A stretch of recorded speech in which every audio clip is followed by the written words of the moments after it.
Oke, berdoa selesai. Nah, jadi di sini kita akan belajar pelajaran apa? Sejarah Indonesia. Sejarah Indonesia. Nah, coba di sini boleh untuk Salwa baca dulu. Kita akan belajar apa? Materinya tentang proses masuknya Islam ke Indonesia, Bu. Oke, betul. Jadi di sini kita akan belajar tentang proses masuknya Islam ke Indonesia. Tapi sebelum kita belajar, di sini kita akan pemanasan dulu, karena kan pasti pada ngantuk, pada lapar, pada bosan lah ya. Jadi di sini Ibu mau ngasih sedikit tepak-tepukan buat kalian supaya nanti belajarnya bisa fokus sama semangat. Oke, jadi untuk pemanasannya itu di sini kita akan tes fokus. Tepuk fokus, ada yang tahu nggak tepuk fokus kayak gimana? Gak tahu, Bu. Saya sih kayaknya Grace tahu sih. Yang ini mungkin tepuk fokus melihat, mendengar, mengingat, fokus. Nah, bisa nggak? Bisa. Oke, jadi kalau udah bisa, di sini Ibu pengen kalian tepuk fokus secara bersamaan. Bisa? Bisa. Oke, dalam hitungan 1, 2, 3, tepuk fokus. Melihat, mendengar, Mengingat, fokus. Oke, tepuk tangan kita semua. Oke, kalau di sini kita sudah pemanasan, pasti kalian udah fokus kan? udah, Bu. Oke, kalau sudah fokus kita lanjut. Nah, di sini di pembelajaran Ibu ada rules yang harus kalian taati ketika di kelas. Yang pertama, kalian harus aktif bertanya maupun menjawab pertanyaan. Jadi di sini anak yang aktif akan Ibu tanya dan akan kalau misalnya kalian menjawab pertanyaan dari Ibu akan Ibu kasih reward. Yaitu hadiah. Nah, yang kedua harus mendengarkan secara seksama, yaitu kalian harus memperhatikan secara baik dengan materi yang Ibu sampaikan nanti.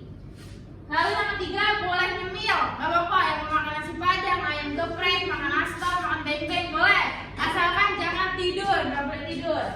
Lalu di sini yang terakhir siswa yang aktif akan mendapatkan hadiah. Jadi itu ya rules kelasnya, bisa dipahami? Bisa. Baik. Nah, di sini Ibu mau tanya dulu nih, siapa yang bisa menjelaskan secara singkat tentang proses masuknya Islam ke Indonesia? Ayo, siapa? Mungkin kalau yang tahu teori-teorinya, terus proses masuknya tuh lewat apa aja boleh. Ada yang tahu nggak? Yang tahu boleh angkat tangan. Tahu. Apa? Masuknya Islam ke Indonesia tuh ada banyak teori, Bu. Ada Apa? teori Gujarat, teori Persia, terus ada teori dari Cina, ada banyak lain sebagainya. Dan Terus? selain teori itu juga bisa lewat jalur perdagangan, Ya. terus ada perkawinan sila, kayak gitu itu semua jadi salah satu faktor masuknya proses Islam ke Indonesia. Betul sekali, Devia. Yang tadi Devia berarti itu benar-benar tepat sekali yang akan kita pelajari hari ini. Oke, silakan diterima hadiahnya. Oke, yang lain jangan mau kalah juga ya, harus aktif juga. Oke, betul banget. Jadi di sini kita akan belajar tentang proses masuknya Islam di Indonesia. Nah, ini udah disebutin nih sama yang tadi disebut sama Devia. Yang pertama ada teori masuknya. Di sini Ibu membahas ada 4 teori. Boleh dibaca Salwa?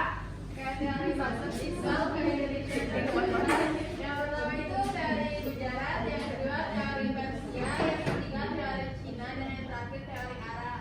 Nah, oke, betul. Ada 4. Lalu berikutnya poin-poin terkait cara penyebarannya. Boleh dibaca Widya?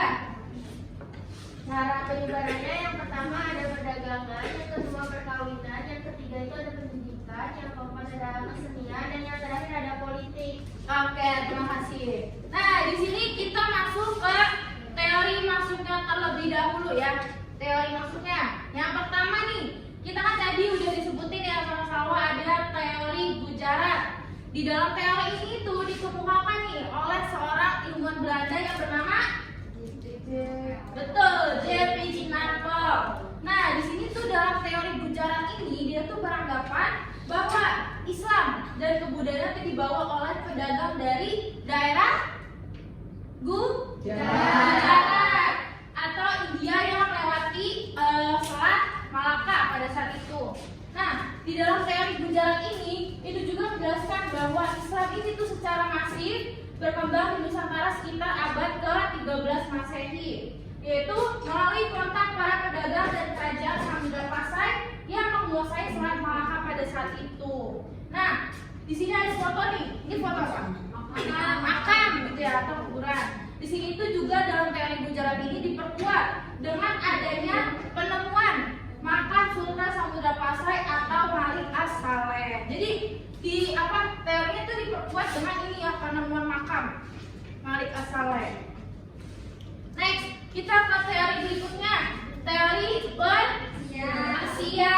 Nah, Islam ini kalau dalam teori Persia tuh beranggapan bahwa pedagangnya berasal dari Persia. Gujarat juga sama, dari Gujarat gitu. Nah, teori ini tuh tercetus pada awal masuknya Islam ke Nusantara itu pada abad ke-13. Nah, pada teori Persia ini tuh yang marak saat itu adalah ajaran Syiah yang berasal dari Persia. Ada tau nggak ajaran Syiah? Iya, bisa ditip. Nah, pokoknya intinya ajaran Syiah gitu ya, yang berasal dari Persia. Nah, selain itu juga, kenapa sih adanya teori Persia? Karena lagi itu ditemukan nih, ada beberapa kesamaan budaya dan tradisi di Indonesia dengan yang ada di Persia. Jadi budaya di Indonesia sama Persia tuh kayak hampir sama, mirip lah ibaratnya. Contohnya 10 Muharram Islam Persia yang serupa dengan upacara peringatan bernama Tablik atau Tabut. Contohnya di wilayah Sumatera. Ada yang orang Sumatera di sini? Saya.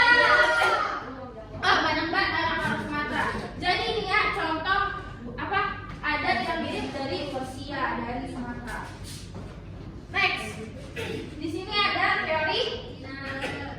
Siapa yang suka nonton drama Cina? Saya. Oke. Jadi di sini kita akan bahas tentang teori Cina, tapi nggak berhubungan sama drakor Cina ya. Drama Cina. Drama Cina maksud saya. Nah, jadi Islam berkembang di Nusantara berasal dari perantau dari Tiongkok, karena Tiongkok ini berasal dari Cina.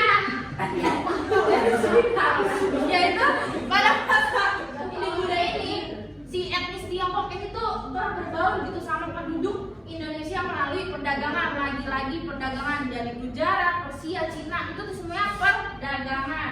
Nah, dibuktikan dengan ada Raden Patah. Raden Patah itu siapa? Raja Dema, bagus dia baca. Yang merupakan keturunan dari Tiongkok. Katanya si Raden Patah ini tuh dia tuh keturunan dari Tiongkok gitu. Ya dimana tuh dulu juga gelar-gelar Raja Demak tuh istilahnya banyak, ada istilah-istilah Cina katanya mah. Nah, terus juga kayak banyak juga masjid-masjid, terus arsitektur Tiongkok. Terus juga ada catatan nih yang menyatakan atau menyebutkan bahwa pedagang Tiongkok lah yang pertama menduduki pelabuhan-pelabuhan di Nusantara gitu. Jadi intinya kalau teori Cina tuh berasal dari pedagang dari Tiongkok ibaratnya. Nah, terakhir ada teori Arab. Siapa yang pernah ke Arab? Insya Allah kita berdoa bareng-bareng. Semoga kita bisa ke Arab. Betul. Teori Arab ini didukung oleh Buya Hamka. Siapa yang kenal Buya Hamka? Tahu. Siapa? Iya, tapi dia tuh terkenal lah ya. Saya sering lihat dia di TV-TV. Dan follower. Jadi ada dua tokoh. Teori itu diperkuat oleh dua tokoh, ada Buya Hamka sama Van Loon. Dijelaskan itu pada abad ke-7 Islam ini dibawa oleh para musafir dari Arab, bukan dari Bogor. Tapi dari Arab, bukan musafir dari Bogor. Nah, dari Arab yang dari Bogor apa Bu? Saya nggak tahu itu. Coba Andi kayak bisa menjelaskan. Oke, di dalam teori Arab ini diperkuat dengan sebuah perkampungan Arab di Barus di Sumatera Utara. Tuh tadi orang Sumatera mungkin bisa kenal nih sama cari perkampungan Arab di Barus di Sumatera Utara. Nah, terus juga yang dikenal dengan nama Bandar Khalifah. Bandar Khalifah. Terus juga ada di Samudra Pasai. Terus juga ada mazhab yang terkenal adalah mazhab Syafi'i. Mungkin kalau yang belajar PAI masih tahu lah ya. Contohnya apa tuh? Saya nggak belajar. Nah, mazhab ini juga terkenal di Arab dan Mesir pada saat itu. Tapi ada bukti lain juga nih, yaitu ada teori Arab yang digunakannya di gelar Al-Malik pada raja-raja Samudra Pasai seperti budaya Islam di Mesir. Itu. Nah, di sini ada cara penyebarannya. Yang tadi kan disebutin yang Betia. Tapi yang pertama ada ini mah udah jelas tadi, ini mah udah masuk lah ke teori-teori masuknya Islam. Ya, itu udah nyaks banget, gue dagang dan dagang. Oke. Nah, terlihat dulu tuh ya di Indonesia pada saat itu lah lalu lintas perdagangan tuh pada abad ke-7 sampai abad ke-16 aktivitas perdagangan tuh sibuk banget, pokoknya tuh di pelabuhan sibuk, orang-orang pada dagang ini, dagang itu, pokoknya dagang deh. Terus banyak banget di dagang ini banyak melibatkan bangsa-bangsa penjuru dunia. Contohnya apa? Salwa? Ada bangsa Arab, Persia, dan Cina, Bu. Betul, bangsa Arab, Persia, dan Cina. Lalu di pesisir Pulau Jawa banyak pedagang Muslim yang bermukim hingga berhasil mendirikan musola, masjid, terus juga lembaga-lembaga pendidikan Islam. Jadi kayak para pedagang-pedagang ini tuh kan berdagang ya di Nusantara, terus akhirnya dia menetaplah di situ. Akhirnya dia tuh banyak mendirikan kayak musola, masjid, terus juga sama pendidikan Islam pada saat itu. Nah, siapa yang menikah? Nggak boleh ya kita masih SMA. Nanti kerja dulu sama kuliah dulu. Jadi di sini yang kedua ada apa? Perkawinan. Bisa dilihat fotonya nih, orang lagi nikah, lagi cari kabur. Nah, jalur ini mah emang banyak nih ya. Maksudnya kayak orang-orang kan pedagang Muslim nih pada ke Nusantara. Terus kan pasti mereka pada jatuh cinta gak sih sama orang-orang pribumi di situ, pas lihat cewek-ceweknya.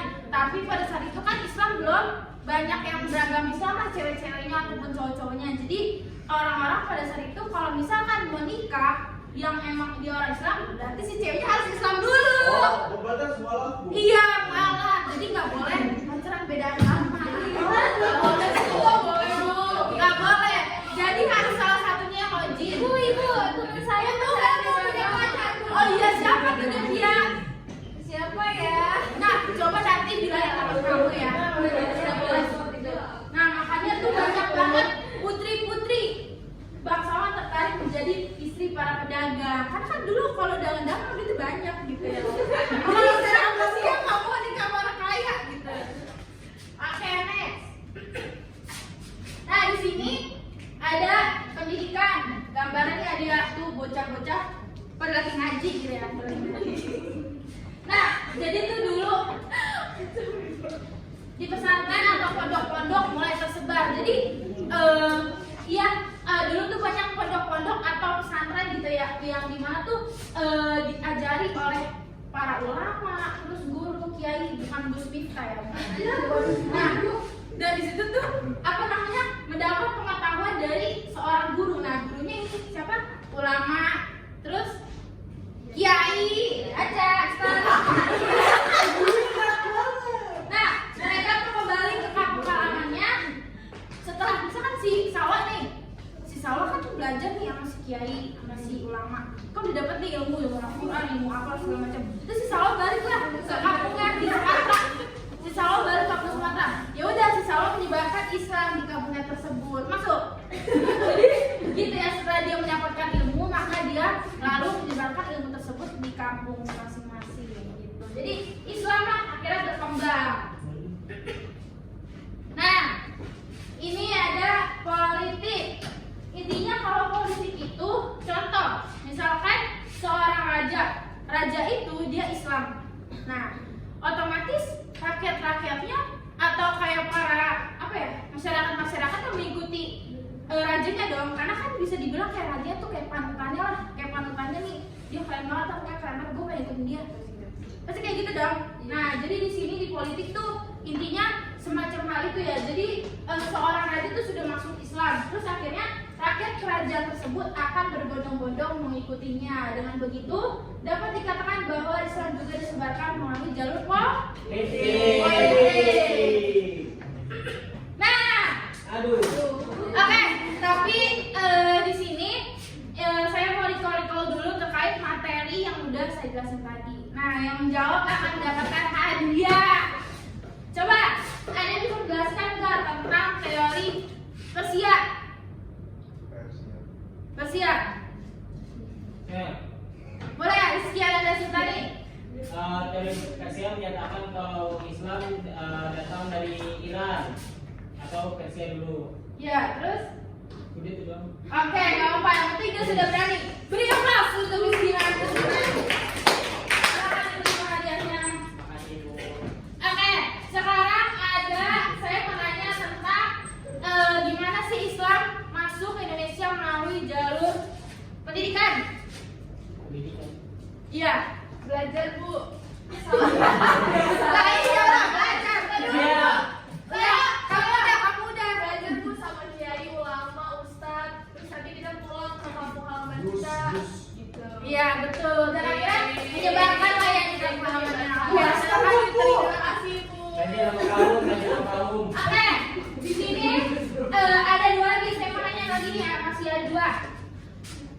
Ada yang bisa menjelaskan nggak tentang Islam ini masuk ke Indonesia melalui teori Arab? Kamu udah, yang udah jam. Boleh, sama.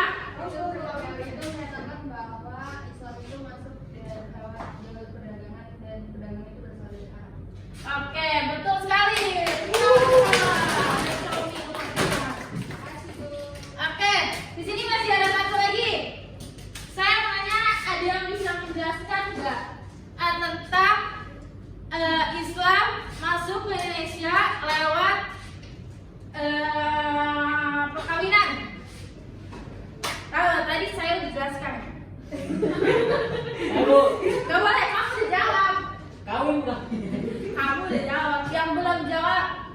Kawin mana aja Bu? Tadi Oke. kan ada pedagang muslim dan pedagang Nusantara. Iya. Nah, itu mereka melakukan perkawinan dengan masyarakat Nusantara. Iya. Nusantara, nah, jadinya Islam tersebar dari perkawinan itu karena nikah itu harus seagama dengan hal Islam. Betul sekali. Itu, Bu, harus Islam. Kalau dalam ajaran agama Islam seperti itu. Oke, karena kalian sudah cukup mengerti lah ya terkait tentang materi yang saya jelasin tadi, di sini saya akan mengasih penugasan siswa. Tugasnya gampang banget. Kalian cukup di aplikasi atau website Quizzes. Ada apa bang? Quizzes itu apa? Udah pernah coba? Udah. Bagus. Jadi di sini nanti Masuk lagi, kita main lagi. jadi di sini gak apa-apa. Kalian biar cepat, saya kasih waktu sehari. Jadi kalian mengerjakannya boleh di waktu kapan saja, asalkan tenggatnya terus jangan sampai lewat tanggal 14. Oke, bisa? Apa sekarang? Belum di sini ya Bu. Udah. Coba kalau misalkan kalian mau aja sekarang boleh, tapi untuk mempersingkat waktu. Nanti saya takutnya di demo kalau lama-lama. Jadi nanti kalian login pakai kode ini ya. Boleh difoto dulu. Nah, tenggatnya tanggal 14 jam 12 siang. Kalau nanti jam 12 siang saya nggak masukin ke nilai. Kalau misalnya nggak ngejain, jadi harus dikerjakan ya. Oke? Oke. Oke. Mengerti untuk tugasnya? Baik. Oke, kalau sudah selesai